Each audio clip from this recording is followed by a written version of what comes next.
Former, no? Kasi lampas na yung panahon ko eh. I'm 62 years old. And tama naman yung mga sinabi ni Rap. Pero I would rather be introduced as, kasi puro mga former yung mga credentials. Former ganito, former ganyan. Currently, I'm really a son of God. And that's probably the most important identification that I could give you. Anyway, I'm here to speak to you about, this is actually two topics, no, na pinagsama sa isang talk. Kaya baka humaba ito, dahil madaldal ako, no. Pero, susubukan kong iksian kasi I have to leave right away. I have a trip tomorrow that flies at 4:15 in the morning. The brother who did this really hates me for doing that. You know? So, kinakailangan sa airport ako ng mga alas 2:30. Anyway, yung talk niyo last week was about the love of God for us. Alam niyo, yung love, unless it is expressed, can never be experienced. You agree? Pag yung isang lalaki, nagmahal sa isang babae, at wala siyang ginawa kundi tumitig, wala ring mangyayari. Hindi mararamdaman ng babae na siya'y minamahal. Kaya kinakailangan, meron siya binibigay ng mga rosas, tsokolate, champoy, kahit na ano, no? Basta maramdaman yung pagmamahal. Chiclet, ay ba? Pwede rin. Share kayo. But my point here, brothers and sisters, is that love has to be concrete. It has to be experienced. It has to be felt. And the same is true with the love of God for us. God's love for us is manifested in many different ways, through nature, through other people. But what I'd like to talk about tonight is the supreme and the most important expression of His love for us. And that is His Son. His name is Jesus. Of course, may kasamang Christ, no? Pero yung Christ doon, hindi apelido, no? Parang Francis Iturralde, Jesus Christ. Hindi. Christ there is a title. It comes from a Greek word, Christos, which means the anointed one. But I'm not going to talk about that muna. I'll talk a little bit about who this Jesus is. So, paano pa to? Hindi ako, Jurassic ako. Binigyan lang ako ng laptop, pero hindi ako marunong gumamit nito. Nag-i-email lang ako, pero ngayon may gumawa sa akin ng PowerPoint para ma-impress kayo. So ayan. Who was Jesus? Or who is Jesus? Sino nakakilala kay Jesus? Do you know anything about Jesus? What do you know about Jesus? Anybody? Those of you who came from Catholic schools or from other Christian schools or even from public schools o sa mga parents niyo na nagsabi tungkol sa taong to, kilala niyo ba si Jesus? Taas ang kamay. Sino nakakilala kay Jesus? Yes. Hindi na ako magtotalk. Alam niyo na pala. Kilala niyo na pala eh. Anong alam niyo tungkol kay Jesus? Anybody? He is what? What is He? Savior, Messiah, Redeemer, okay. Ano yan? Friend, Lord, Master, the way, the truth, and the life, the resurrection and the life, the bread of life, di ba? Okay. Anyway, I think the best way, we have many ideas of who this Jesus is. And that's okay. Because many of the things that we know about Him, we learned from other people, from parents, from teachers, from books. But I think the best way to really get to know who this person is by understanding what He said about Himself. Kanina, introduce ako ni Rap. Na-impress kayo sa mga credentials ko. Pero kung sabi ko sa inyo, ganito ako, no? Kasi ako yung nagsasalita eh. Ako yung nagsasabi, no? It's by testimony that is at line. No? So, gawin natin, let's see what Jesus said about Himself. Because the things that He said about Himself are not exactly common, not exactly normal. They're actually very preposterous. Okay, let's see what these things are. what did he say, or what did he claim about himself? He made many claims. And we have to deal with those claims. If I told you, for example, magpakilala ko sa inyo ngayon, sabi ko, ako si Francis, ako ang pinakamagandang lalaki sa buong mundo. May natawa na agad. Hindi makapaniwala. Ako rin, hindi makapaniwala. Pero hindi ba? I mean, it's a claim. If I told you the same things that Rap said, I graduated from Ateneo, I this, blah, blah, blah. Maybe you can say, maybe, but I really don't know. So here is this man. He's a man. He's a human being. He said some things about himself. And you need to deal with those things because you have to make something out of what he said. Just like what if I told you, if I were the most handsome guy in the world, then you have to figure out whether that's true or not. But it's not for me to do that. It's up to you. You'll have to decide whether what I said is true or not. So you'll have to look at this guy, Jesus, and deal with what he says. What did he say about himself? First, he claimed to possess all authority in heaven and on earth. You find that in Matthew 28. During the ascension, that was just a couple of weeks ago, he said this, all authority in heaven and on earth has been given to me. And I ask you to baptize every man in the name of the Father, and of the Son, and of the Holy Spirit. Nasa scripture yan. It was recorded that he said this. Okay? Now, in-italicize ko yung all authority. Ang root word ng authority, anong root word ng the word authority? Author. Ang pinagmulan. The origin. So siya ang pinanggalingan ng lahat. All authority. Basically, he's saying, I created all of this. Now, that's not exactly what a normal human being would say. But he said that. Now, deal with that. Is it really the case? Maybe you will say, yes, only because of 2,000 years of faith. But during that time, someone, a human being, would say something like that. Isn't normal. But that's what he said. He claimed to possess that. Here's another one. He claimed to forgive sins, a role that only God has. In the Bible, there's a story there.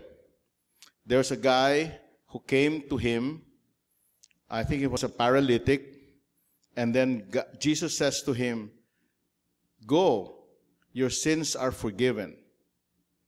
And then he goes. And the scribes and the Pharisees who were around were saying, who is this man? Sino ba to? Who is he to forgive sins? What they're saying is, the forgiving of sins is a function that only God has. Now, a human being can forgive. For example, if you step on my toe and I got hurt, and you say, I'm sorry, then I say, okay, I forgive you. You can understand that. May ginawa siyang kamalian sa akin. And then you forgive him. Is that okay ba yun? Understandable ba yun?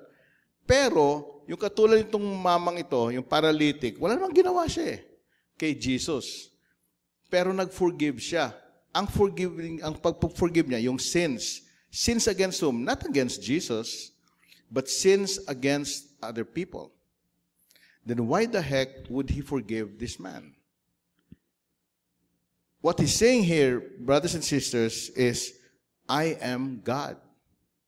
I am usurping to myself the authority of this God, the function of God to forgive. Of course, he doesn't say it that way, but he does. Okay? Third, he claimed to give life as only God does and can. Now, think about this. He did not only claim that, he actually demonstrated it. Diba? A couple of times he did that. He demonstrated it. Give me an example. Example of the life of Jesus. That's what he did. He raised Lazarus. Diba? Sino pa? The daughter of Jairus. So, guys, he didn't just say, I can give life. He actually showed it to people.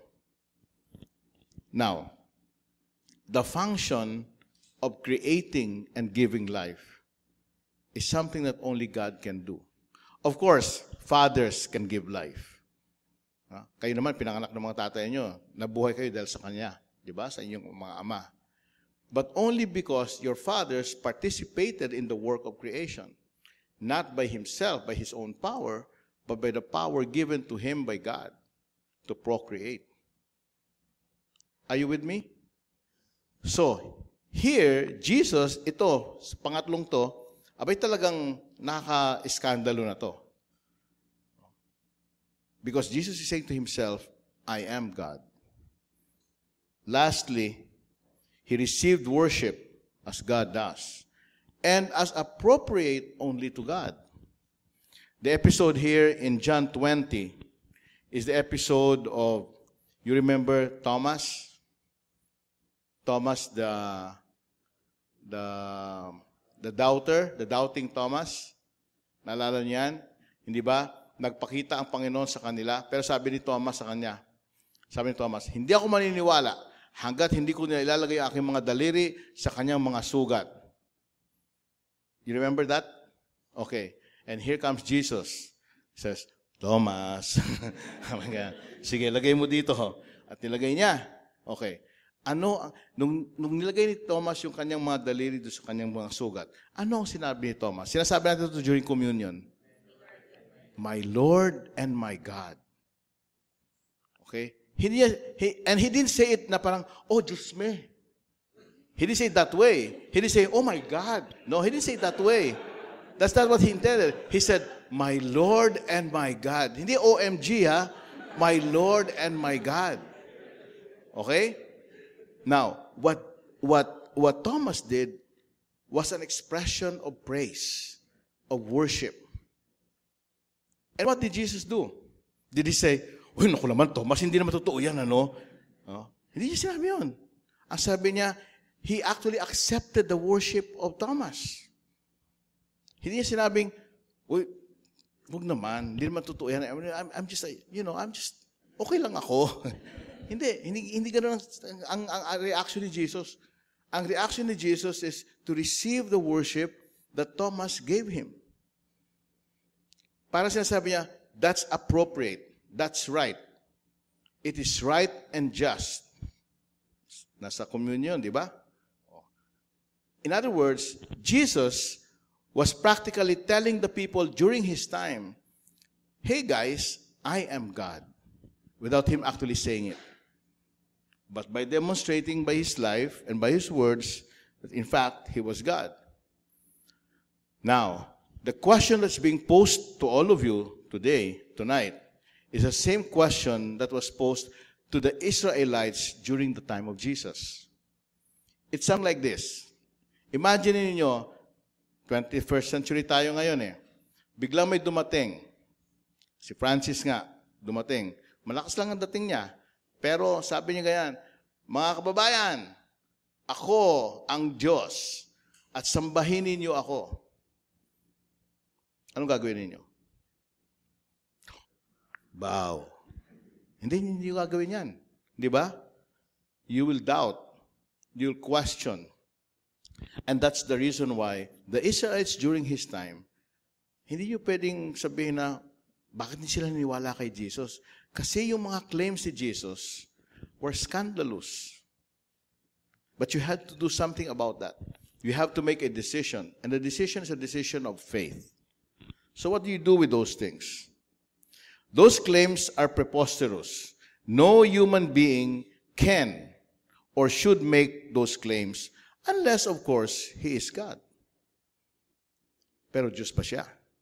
Yun ang tanong. Ngayon, of course, after 2,000 years, by faith, we understand him to be God. But supposing you don't have 2,000 years of history of faith. Supposing your parents didn't tell you these things. Supposing the schools that you were studied in didn't tell you these things, didn't teach you these things.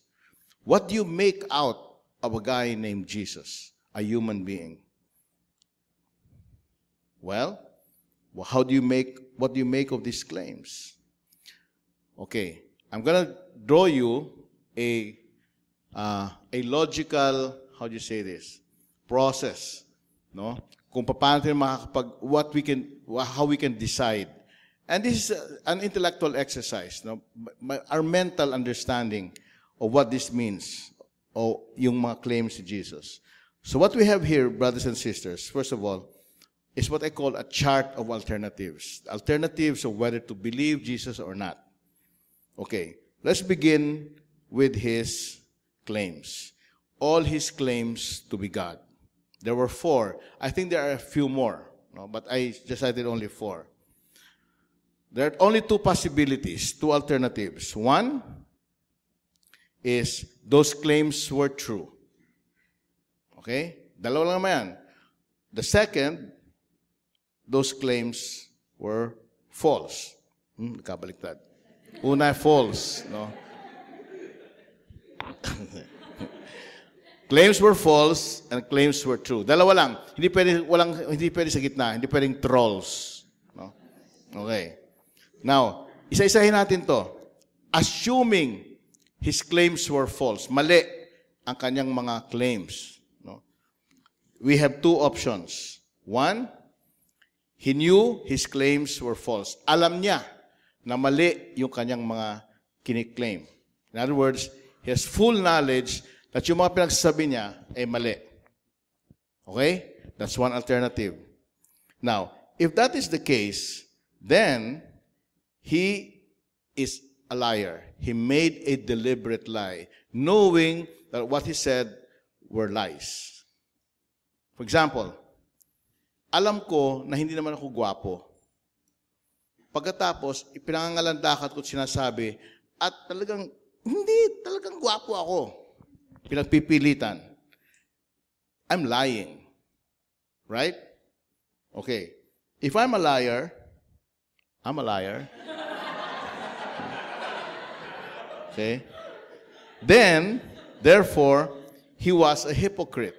A hypocrite is somebody who says one thing but does another thing. Okay? So he was a hypocrite. If he was a hypocrite, then he was a demon because Satan is the father of lies. You agree? Okay.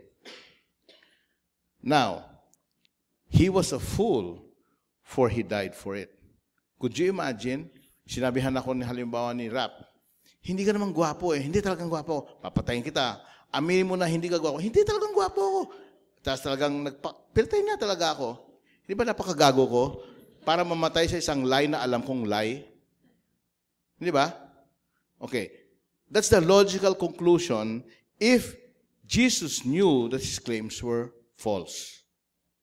Okay? Now let's give him the benefit of the doubt. Let us say that he did not know, hindi niya alam, na mali pala yung pinagsasabi niya. Parang ako, sinasabi kong gwapo ako, hindi ko alam. Maraming mga taong ganon, di ba? Akala nila, gwapong-gwapo sila. Pero alam naman nilang, hindi nila alam na hindi. No? Kahit sinasabi ng mga tao sa kanila, manalamin ka nga. Parang ganyan. So, he did not know that his claims were false. But if he did not know his claims were false, then he was sincerely deluded. Deluded, sincere naman. Kasi hindi niya talaga alam eh. No? Eh, pag deluded ka, may mga illusion ka sa buhay mo, no? Katulad ng mga ibang tao dyan. Then, he was a lunatic. The word lunatic comes from the word moon, luna. No? Kasi pag full moon, sabi nila, nagkakaloko-loko daw mga tao. He was a lunatic. Okay. Supposing now, let's go back muna. So, ayan. So, his claims were false.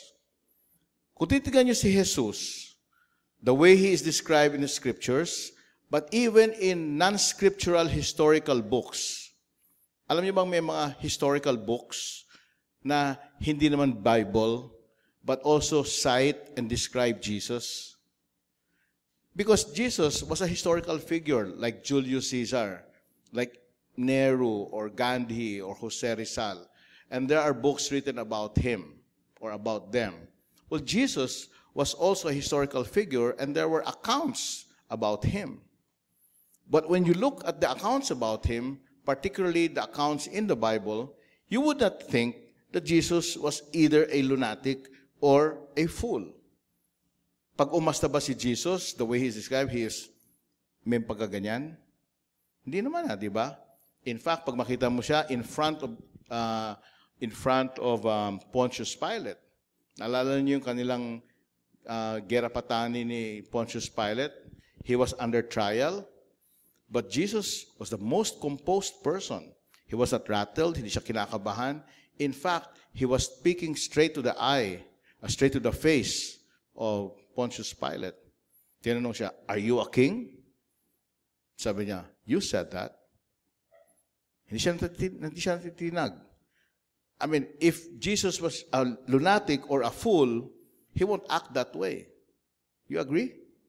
He was very, very himself. He was in control of things. So therefore, he cannot be any one of those two. Anyway, so his claims, di sige, pagbigyan na natin, maybe his claims were true. Hindi pa tayo sigurado.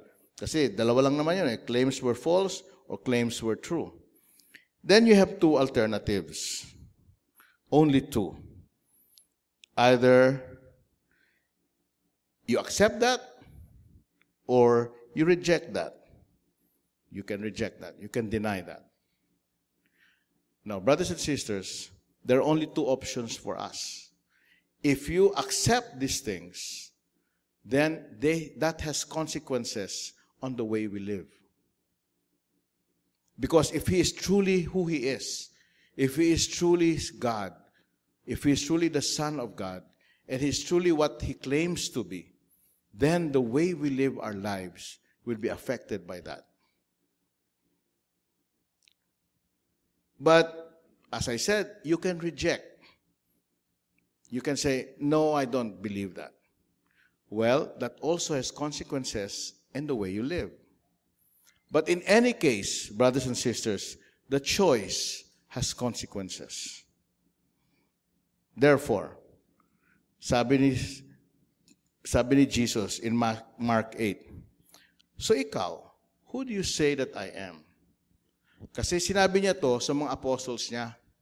This is after all the miracles that he was working. Naging popular si Jesus Di ba marami siyang mga miracles? He was moving around Galilee. And then there were many miracles. Parang dito sa Pilipinas, makarinig ka ng mga faith healer, nagkakagulo silang lahat. Di ba? Pupunta sa La Union, pupunta sa kung saan-saan, kasi may faith healing. May maraming na ano. So he was working miracles. And there were a lot of people who were attracted to this guy, Jesus. So what does he do? He calls his apostles, and then he says, "Peter, what do people say I am?" And then sabi nila, "Well, some say that you are John the Baptist. Some say that you are Elijah. Some say that you are like this and that, and you're a prophet, etc., etc." Sabi nila Peter, yung mga apostles siya. And then, Jesus goes to Peter and he says, "But how about you? Who do you say that I am?" Para sa'yo, sino ako? Parang ganun din yun. Tatanong niya, "Paul, who is Jesus to you?" Sinasabi niya yun. And to each and every one of us, Gian, who is Jesus to you? I mean, by this time, brothers and sisters, it's not, what matters is not what your parents said, what your teachers in religion would say, or the priests in your parish would say. What matters tonight, and for the rest of your life, is who do you say? You, who do you say that I am? Let's move on. A choice had to be made to that question. But before that, before answering that, let's go and talk about the choice of God. Not our choice, but God's choice. Why Jesus? In fact, the question here is, why did he have to die? Why did God have to send him to earth? And then you will say, to save us. Okay, fine. To save us. But why?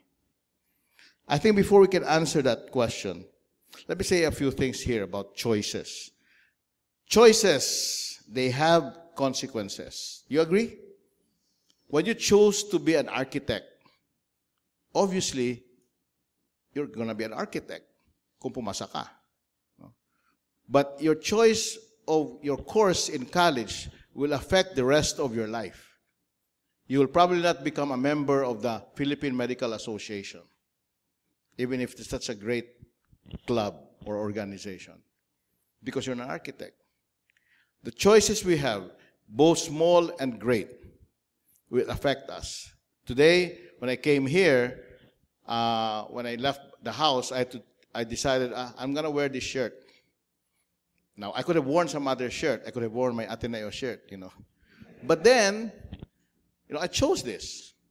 And it has consequences. You may not like it, so you may like it, etc. But the point there is, any little choice has consequences. But let me talk about big choices.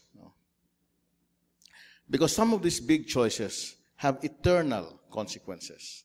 Like the choice of whether to accept the claims of Jesus or not.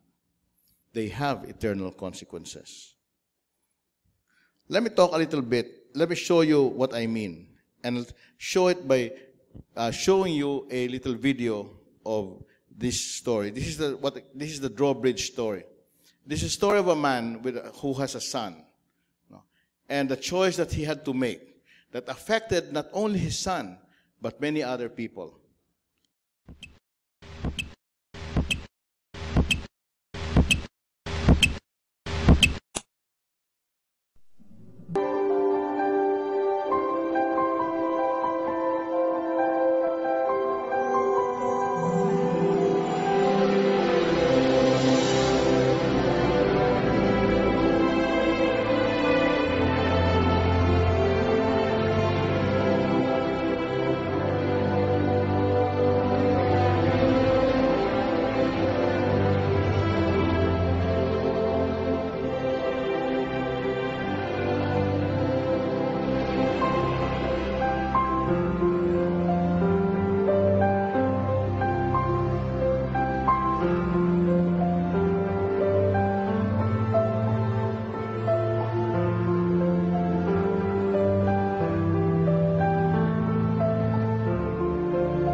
can debate the rightness or the wrongness of the choice.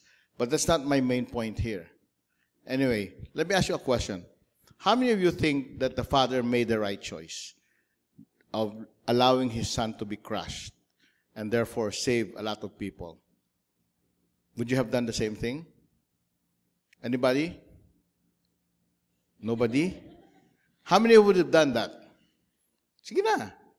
Question lang naman to, hindi naman kayo. Taas ang kamay. Okay. How many would say, no, I couldn't do that. That's my son. Raise your hands. Okay. Now, again, as I said, we will not judge the rightness or the wrongness of the decision. No? My point mainly here is that the Father had a choice to make. And that choice would have consequences. And look at the consequences for this particular choice. First, it had consequences on His Son. The Son died. Second, it had consequences on Himself, experiencing the pain of losing His Son. Third, it had consequences on the people, on the train, not the boat. And they lived. So, may consequences lahat ng mga gagawin natin. Lahat ng mga choices natin. Question is, what was a choice before God? What was a choice before God? And to understand that, we had to look here. His choice was either to send His only Son to save us from sin and death, but in so doing, His Son would have to die a terrible death. Yun ang kanyang choice. Pwede niya sabihin, wag na lang. Pero hindi. The question here for us is say, what has Jesus done? When God sent His Son Jesus, what did He actually do? Why did He do what He did? Maybe the better question to ask is, why did He have to die? Napanood niyo ba yung The Passion of the Christ? Sino nakapanood ng Passion of the Christ? Lahat pala kayo eh. Hindi niyo ba napansin? You could have asked the question, sobra namang gory, sobra namang bloody. Why did He have to go through all of that? Bakit hindi na lang kaya ginawa ng Diyos parang yung fairy godmother ni Cinderella, tudong, tapos na. Di ba? Kaya naman niya yun eh. Bakit hindi ganon? Bakit dinaan pa niya sa ganyan? Bakit kinakailangan magdanak ng dugo? You know, the most gory part to me was the scourging at the pillar. You know, parang, oh gosh, parang ayaw mo na tingnan. And the question there is, why did He have to go through all of that? Why did He have to die? To understand that question, brothers and sisters, you have to understand this problem. If Jesus is the answer or the solution, what is the question or what is the problem that He's solving? If Jesus is the answer, what is the question? If Jesus is the solution, what was the problem? And we would like to see that. The problem is the problem of sin. That's the reason why He came. Now, you can't understand, okay, let's put it this way. Hindi mo maintindihan ng black kung hindi mo itatabihan sa puti. Di ba? Hindi mo maintindihan yung puti kung hindi mo itatabihan sa black. And that's why it's important for us to understand, we cannot understand the solution that Jesus offered if we do not understand the gravity of the problem of sin. Let me just go back to what happened there. Alam niyo na ito eh, sa creation, the fall. You're familiar with that story. Okay, this is not just about apples and snakes. But there's something real and there's something very, you might say, existential about what's going on there. Just to recall the story. God created these two people. And then He gave them direction. They don't eat of the fruit of the tree of the knowledge of evil, of good and evil. And then, ginawa ni, pero they disobeyed God. Di ba? So, when they disobeyed God, God came to them and God asked to kinonfront siya ba kinonfront? Si Eve, di ba? Siya yung unang kinonfront eh. Sabi ni God sa kanya, Eve, ano nangyari? Ano sagot ni Eve? Alam nyo? Si Adam eh. Sabi niya, may tinuro kagad siya. No? Tapos, sabi ni God kay Adam, Adam, ano nangyari? Yung snake eh. Nagturuan. Siguro kung tinanong ng Panginoon yung snake, siguro sabi niya, yung puno kasi. Siyempre hanggang doon lang siya, no? Pero that's the point, brothers and sisters. Sin is something that you freely do. Alam ni Eve kung ano yung ginagawa niya. Hindi niya pwede sabihin na, hindi ko alam. Na-tempt lang ako. Hindi eh. Kasi naalala niyo yung temptation ng snake sa kanya? Ang temptation ni snake ganito. Una, sabi ng snake sa kanya, did God really tell you that you should not eat? Ganun ang tanong. He puts a question mark. He puts a question, a doubt in your heart. Katotohanan na sinabi ng Panginoon. Talaga ba? Ganyan ang mga yan sa mga movie, sa mga movie articles, di ba? Totoo. Ganyan. So, sagot naman ni Eve, actually, sabi ni Eve. So, inulit niya. Inulit niya yung sinabi ng Panginoon, word for word. Inulit niya. Ibig sabihin, alam niya. Di ba? Inulit nga niya verbatim. And then, sabi ng snake sa kanya, oh, hindi naman, sabi ng Panginoon. Sabi ng snake, hindi naman totoo yan. Actually, pag kinain mo yan, ganito mangyari sa iyo eh. So, first, he puts a doubt, and then, he belies what God said. He twists the lie and makes it like a truth. And then, what does he do? He makes it attractive. Brothers and sisters, that's the classic pattern or template of any temptation. Very classic yan. So, ganun ang nangyari. And so, Eve and Adam disobey. The disobedience cost them something. Okay? What was the result of the problem of sin? The result of the fall, I can summarize it into 4.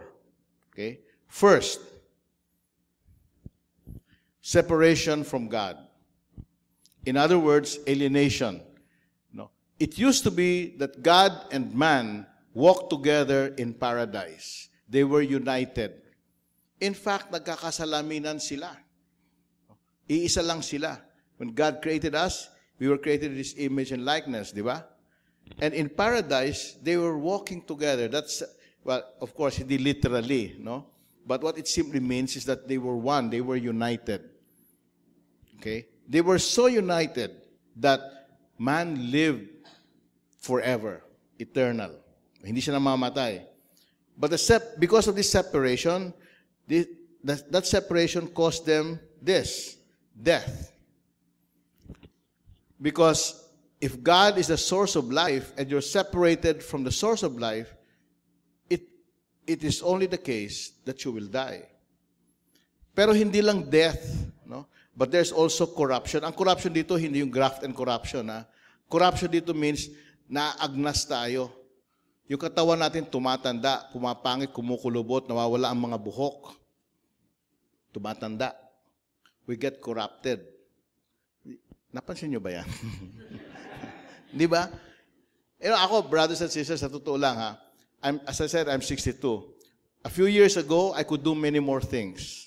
I could jog, I can run, I can do a lot of things. Now, I cannot do those things anymore. Ang hirap nga akong magputol ng kuko ng paa. Dahil malaki yung tiyan ko. At hindi ako makabend kasi masakit yung likod ko. Sinubukan ko ito kanina eh. Pero nahihirapan ako. A few years ago, I could do this. No? I could even do acrobatics. Ngayon, hindi na. When I was in grade school, I used to be a sprinter. And I could run fast. Now I could barely walk. Hindi naman. Hindi ko mahabol yung trend. Di ba? Di ba pansin niyo ba yun? Ganun tayo. Kahit na gusto-gusto natin pero our physical weight, literally brings us down. It's just the result of sin, of the fall. We die. We age. We get sick. Third, distortion and loss of our image as sons and daughters of God, or what I call a diminished life. When God made us, He made us in His image and likeness. Alam niyo ba kung ibig sabihin nun? Hindi naman sa kamukha natin siya. But what it means simply is that we share in the very nature of God. There is something about us, brothers and sisters, that partakes of the divinity of God, whether we like it or not. How do I know? Well, how do you experience that? We call it transcendence. There are things that we can think about beyond the limitations of space and time. Distortion. As I said, we were made in His image and likeness. Parang ganito yun, brothers and sisters. Ang favorite analogy ko na yung salamin. No? Nung ginawa tayo ng Panginoon, pwede kayo magsalamin na ng Panginoon. Kamukhang-kamukha mo siya. Kaso ang nangyari, because of the fall, nabasag yung salamin. Nung nabasag yung salamin, the glass shattered. And then what you tried to do is to pick up the pieces of glass, put it all together again, pinagdikit-dikit mo ng mighty band, nabuo mo naman yung salamin. Nung nabuo mo na yung salamin, tinignan mo yung sarili mo, kamukha mo pa rin, pero nakangibig kang ganyan. Kasi, di ba? Iba na itsura mo dun. Something like that has happened to us. We can still recognize ourselves, but in fact, we're very different already. Sabi ni Paul, St. Paul, the very things that we want to do, we cannot do. We don't do. And the very things that we shouldn't do, we do. Di ba? Kasi there's something wrong about us. There's still something right about us. There's something good still that's there. But we have sinned. We have taken on the sin of our original parents. Kaya tawag dyan, original sin. And that sin has distorted us, and we lost our image as sons and daughters of God. Hindi na niya tayo kamukha. Nagbago na tayo. If we used to be, kung anak tayo ng isang hari, anong tawag sa atin? Prinsipe at prinsesa. No? Mga prinsipe at mga prinsesa. But we don't act like them. We don't act like princes and princesses. Because na-distort yung ating nature as sons and daughters of God. We behave very differently. Another favorite example is The Lion King. Napanood niyo ba yun? Yung cartoon na yun? Si Simba at saka si Mufasa, yung tatay niya. Di ba? Si Simba, anak ni Mufasa, na hari ng mga leon. Di ba? The king of the jungle. Matanda na si Mufasa, so gusto niyang i-bequeath yung kaharian kay Simba. Ayaw ni Simba. Bakit daw? Gusto niya, ako na matata. Gusto lang niya mag-happy-go-lucky. Ayaw makialam sa mga affairs ng state, etc. In fact, naglayas siya Nilayasan niya.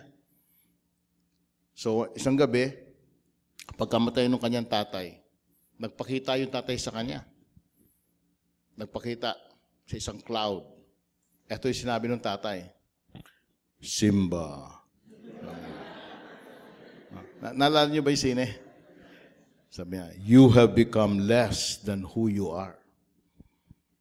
Less than who you are. You're supposed to be a prince, but you're behaving not like a prince. And that's who we are, brothers and sisters. We're supposed to be sons and daughters of God, but look at we. We don't behave like them, like a son or a daughter of God. Di ba? Kitang-kita mo naman yan, kahit sa lumabas ka, tingnan mo yung mga aksyon sa mga tao.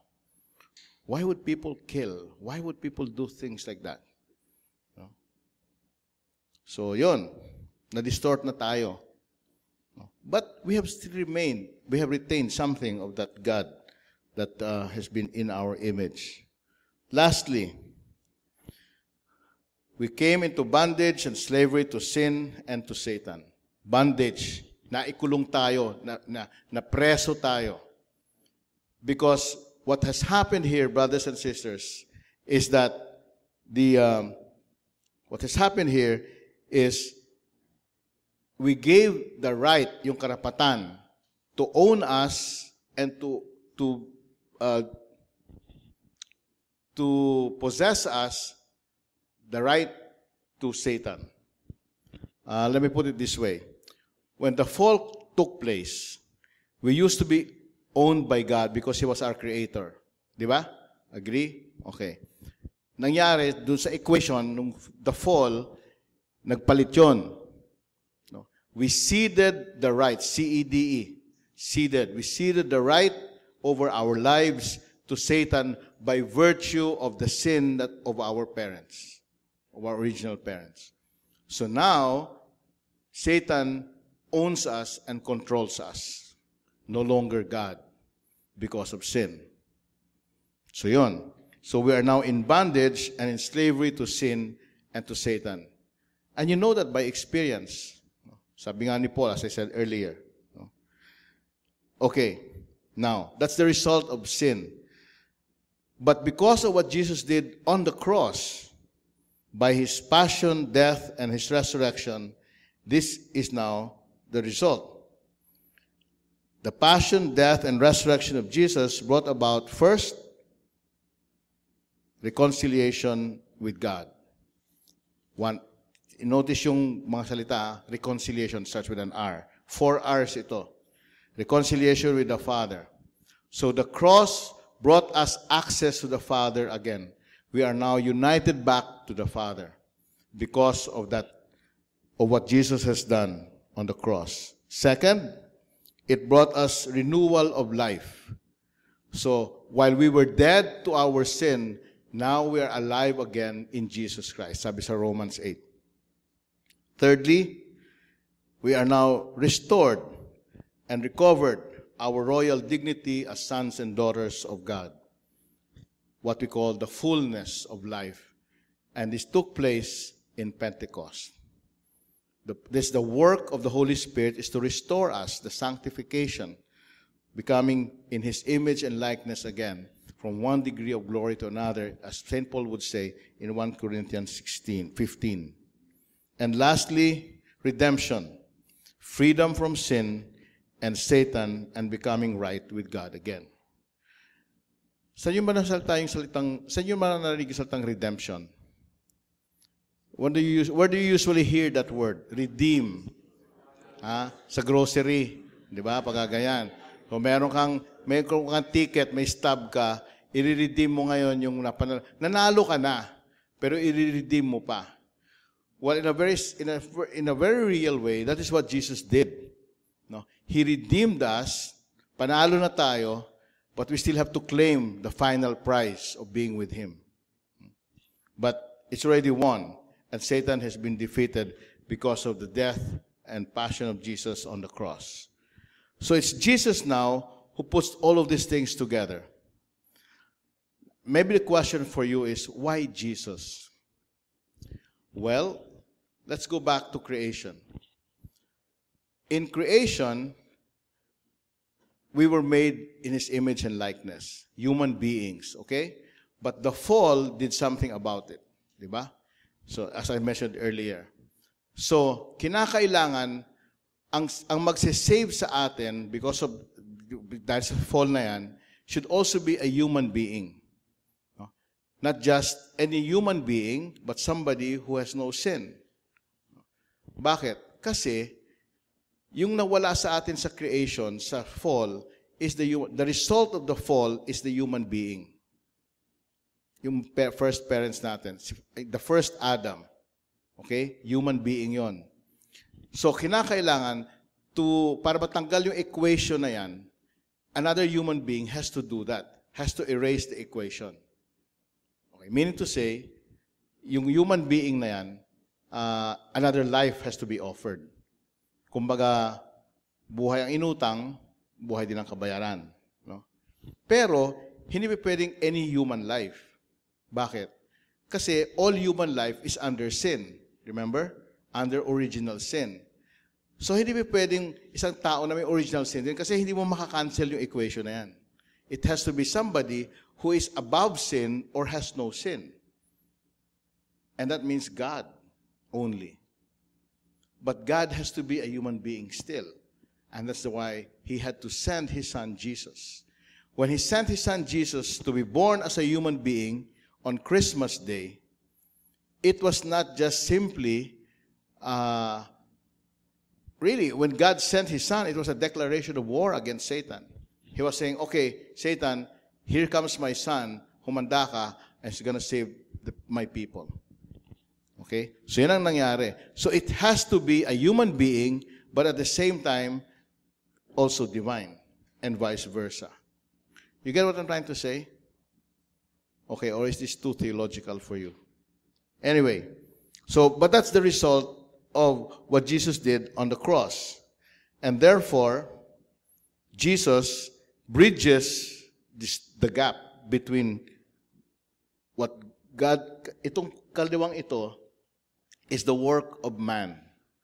Yung nasa kanan, that's the work of God. Okay. And Jesus brings the two together as both human and divine. Sabi ko nga, buhay ang inutang, buhay din ang kabayaran. Buhay na ni Adan ang namatay, ang inutang. Buhay ni Jesus, the second Adam, ang pambayad. Let me end. This is a passage from Ephesians 1. Look at this. If you want to know, if you want to have what you call this, if you want to have a good summary of what God's plan is for human life, mababasa mo yan sa Ephesians 1, 2 to 12. But let me just look at the red, yung highlighted. First, he says, even as He chose us in Him before the foundation of the world. God chose us, brothers and sisters, freely, even before the world was founded, even before time began. In other words, before Mac was born, God already thought about him. That was a long, long time ago. By choice. Pag sinabing choice, He didn't have to do that. He didn't have to save us. He didn't have to create us. He didn't have to do all the things that He did that I just said earlier. Do you agree? Di ba? I mean, wala naman siyang utang na loob sa atin para gawin lahat ito. Last night could have been your last night. And you wouldn't be here now. But because of God's choice of you, God decided to renew His life in you today. So God chose us in Him before the foundation of the world. Our destiny, He destined us in love to be His sons and daughters, to be His children, to be united with Him in Christ. In Him we have redemption through His blood, the forgiveness of our sins. And all of this He did as a plan for the fullness of time to unite all things in Him, to bring us all together. For what? To bring us all together in heaven, because we have been destined and appointed to live for the praise of His glory. Our destiny, brothers and sisters, is to be with Him for the rest of eternity. He started us in the beginning. We will end with Him also in praise of His glory. That's the reason why we call Him the beginning and the end. We came from God. We're going to return back to God. I mean, death is nothing. Death is not the end of things. Do you believe that?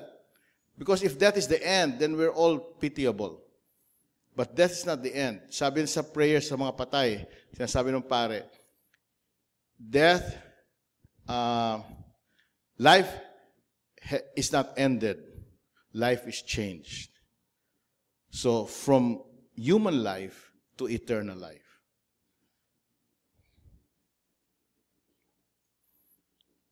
Alam niyo ba itong kantang to? Have you seen the rock opera, Jesus Christ Superstar? This is the main song in that rock opera.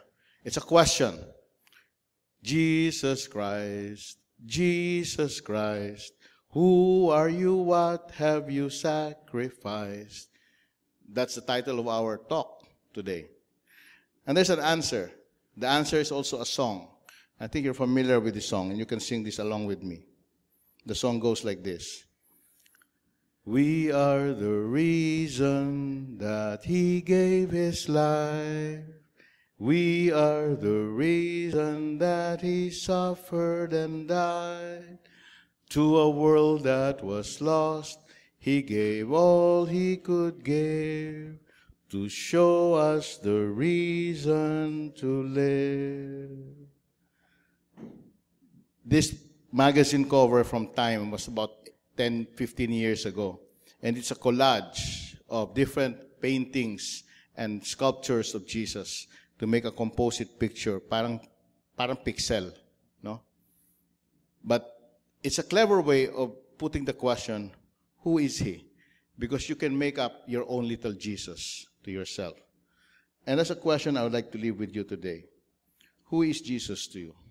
What has He done for you? Amen.